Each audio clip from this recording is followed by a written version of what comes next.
Processo do Tribunal de Contas. A vereadora Déia. Eu peço que os vereadores escrevam o nome por extenso no registro do tema livre, porque facilitar aqui o trabalho de condução da casa.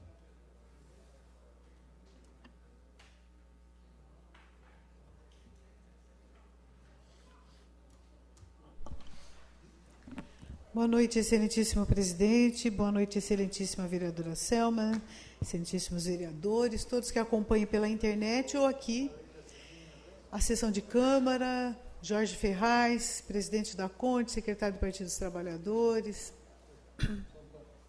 Clodoaldo Macedo, secretário José Zunkler. Primeiramente, senhor presidente, uso dessa tribuna para registrar o quanto é grave a questão da dengue. Infelizmente, a gente já tem mais de 2 dezenas de casos. As equipes da Prefeitura, da Vigilância Epidemiológica, eles têm trabalhado bastante, sou testemunha disso, eles têm feito anos a fio essa orientação. Eles até às vezes podem ser até chamados de chatos, de tanto quanto eles insistem em dizer que a situação poderia se agravar. Eles vão em todos os lugares, eles cumprem uma metodologia que, se fosse cumprida também pelos orientados, evitaria bastante essa situação da questão da dengue. A gente sabe que nós temos um ir e vir, uma dinâmica que é natural. Trabalhar em outras cidades, tem gente que trabalha em 2, 3 cidades, tem gente que percorre, às vezes, se for um motorista de caminhão, ou motorista, ou um vendedor, ele percorre muitas cidades. Então, esse ir e vir e tudo, principalmente indo para cidades onde tem mais casos, serve para agravar a situação. Eu também conheci um vigilante que pegou dengue, exatamente porque ele trabalha numa empresa que vai em vários locais e várias cidades. Então, é uma doença que, para segurar, uma situação agravada, que, para se assegurar, só se realmente todos nós fizermos a nossa parte. Não tem outro jeito, não tem outra forma. Então, a gente conta que todas essas orientações que eles estão dando, que a equipe está dando, andando para lá e para cá, indo, vendo os lugares onde tem os casos que são não daquelas pessoas que contraíram em outras cidades, mas aqui, que possa ser entendido pela população como um alerta. O alerta está dado, é muito grave. Então, eu queria fazer esse registro. Eles fizeram mutirões na Granada, na Barreto, no Vitória, em vários lugares. O ano passado em Dona Catarina, não sei se repetiu esse ano em Dona Catarina, mas as vezes em que foi possível estar presente, a gente verifica que ainda tem muita gente guardando coisas no quintal que às vezes nem vai usar. Vai passar uma vida toda e não vai precisar daquilo. É uma coisa inservível muitas vezes. Na maioria dos casos é isso mesmo. Na maioria dos casos não é aquela pessoa que deixa uma coisa ou outra por esquecimento, mas são pessoas que às vezes acumulam coisas, né? Então a gente precisa mesmo verificar.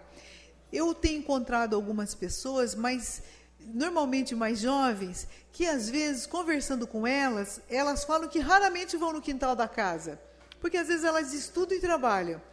Elas trabalham, chega do trabalho, ou às vezes vai direto do trabalho para a escola, e depois elas vão para casa para dormir. Normalmente os mais jovens, alguns adultos também. Essas pessoas, às vezes, até nem sabem o que está acontecendo no entorno da residência. Às vezes mas tem que pegar o sábado e domingo. Nós sabemos que, às vezes, muita pessoa, a gente usa o sábado e domingo para descansar, mas tem que, no sábado e domingo, prestar bastante atenção. E também na vizinhança, muitas vezes, né?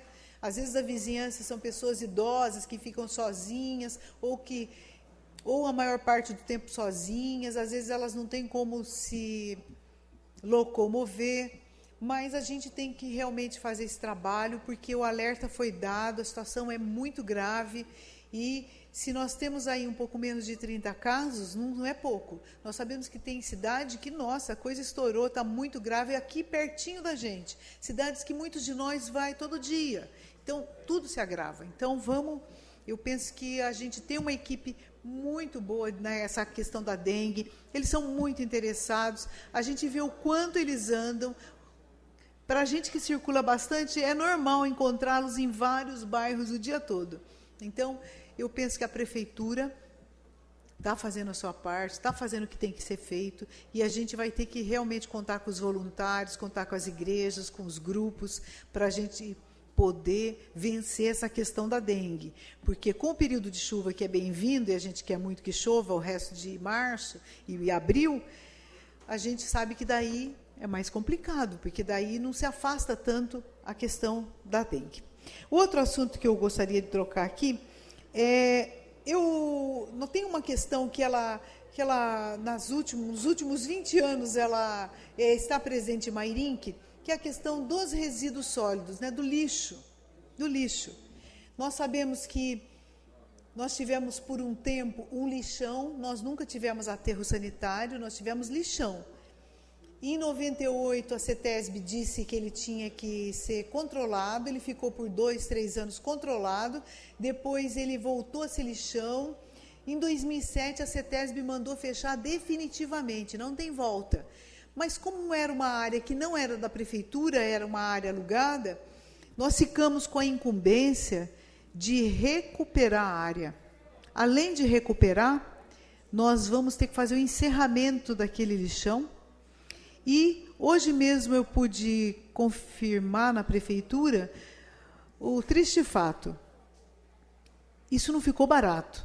Além do problema ambiental, que a gente não consegue pôr ele no papel, fazer uma conta de mais, de dividir de vezes, não é uma coisa simples, mas nós ficamos com a incumbência de, além de fazer o projeto e encerrar o aterro, a multa não foi possível tirar. Então, nós pagamos a Fazenda Pública do Estado de São Paulo por conta das multas emitidas da década de 90, da década de 80, dos anos 2000, e que não foram pagos, os recursos não foram aceitos. Nós pagamos mais de R$700 mil. Está acabando de pagar esse mês ou outro. Mas o que me deixou mais espantada foi o fato de que, além de pagar a multa, vai ter o precatório, que é em função do estrago ambiental que nós fizemos. Porque foi movida uma ação civil pública lá em 2001 e os recursos foram julgados e não foram aceitos.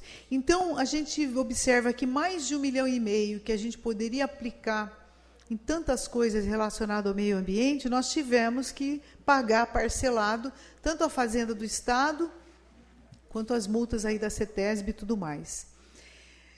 Essa semana, o Instituto de Pesquisas Tecnológicas Instituto de Pesquisas Tecnológicas da USP, o IPT, veio para mais uma visita no lixão, nesse mesmo lixão.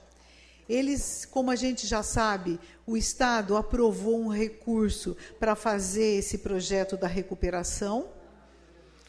A gente tem ficado muito atento e acompanhado essas visitas, sempre ligando, mandando e-mail para o IPT, porque a gente sabe que em 2007 foi feito um projeto de encerramento e de recuperação, mas a empresa que fez não fez como o método exigido pelas leis federais.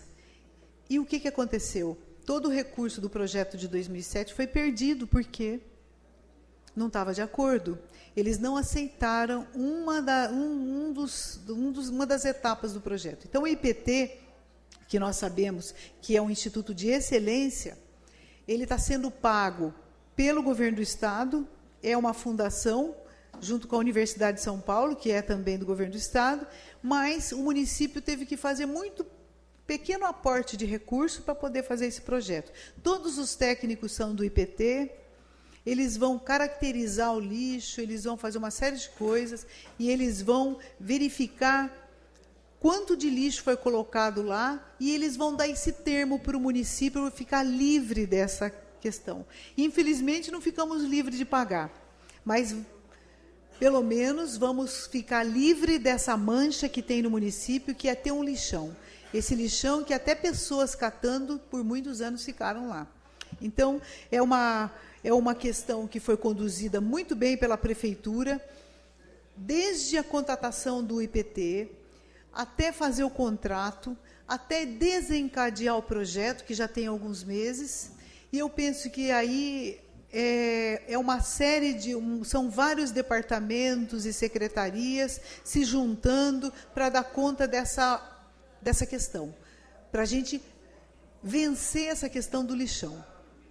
Vencido isso, nós não vamos precisar pagar o IPT, porque o IPT, o governo do Estado vai estar repassando o recurso para o IPT.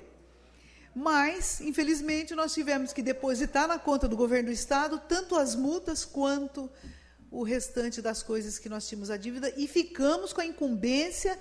O fato de pagar a multa não tirou a incumbência da gente encerrar e recuperar. Então, o prefeito está de parabéns. Porque eu já fui testemunha aqui de muitos anos em que essa questão do lixão ela é empurrada embaixo do tapete, deixando para os outros. Quem vier depois, arruma o lixão. Quem vier depois, arruma o lixão. Foram anos assim. Eu estou falando que desde 99 a gente vive essa situação. Ela é anterior a 99, ela começou em 85, 86. Mas a CETESB agiu a partir de 99. Então, eu não poderia deixar de fazer esse registro. Nós vamos entrar na etapa final agora desse projeto, e eu penso que essa casa também tem a sua parcela nessa conquista. Nós aprovamos esse convênio, quem puder estar acompanhando, é só entrar no site do IPT e verificar que eles estão indo lá. Fizemos uma visita no local, até o proprietário da área coincidentemente chegou, e a gente pôde andar com ele e ele contar também do que ele sabia sobre aquela área. Bom, então, vencido isso, eu queria aqui também registrar que, sobre os resíduos, também nós temos, como todos os municípios do Brasil, fazer um plano de resíduos. E esse plano de resíduos é o próprio IPT que está fazendo para muitos municípios do estado de São Paulo, e está fazendo para o município de Mairinque também.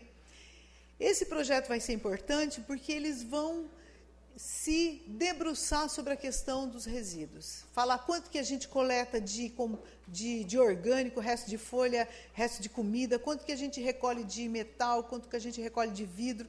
Eles vão nos ajudar a encontrar uma solução onde colocar o que a construção civil coloca nas portas, nas caçambas, onde colocar o composto orgânico, o que fazer com isso, o que fazer com aquilo.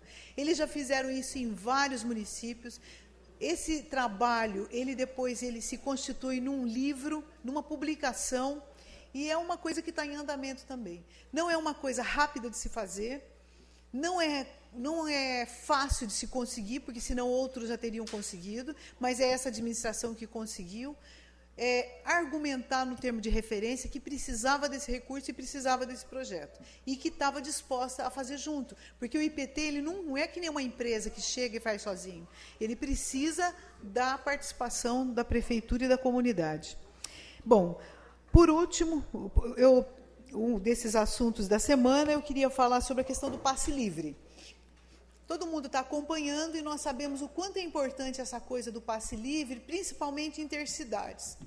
Nós temos agora a Uniaselv aqui em Mairinque, que é uma instituição de ensino superior, mas nós só temos ela. Às vezes, os jovens querem fazer um curso que não tem aqui. Tem em São Roque, tem em Sorocaba, Piracicaba, tantos outros lugares, né? Hoje, a gama de cursos que se tem é muito grande. E como nós temos aqui os 150 jovens fazendo o cursinho da ETEC, nós sabemos que eles vão querer fazer o ensino superior, além daqueles que são atendidos pelos outros programas, tipo ProUni e outros mais. Bom, o passe livre, o governo do Estado sancionou uma lei sobre a questão do passe livre, mas para o âmbito da região metropolitana de São Paulo, onde a CPTM e outras companhias atuam. Evidentemente que o sistema Artesp, que é esse que é o nosso, pegar um ônibus daqui para Sorocaba, pegar um ônibus de Sorocaba, ir para Itu e tudo mais,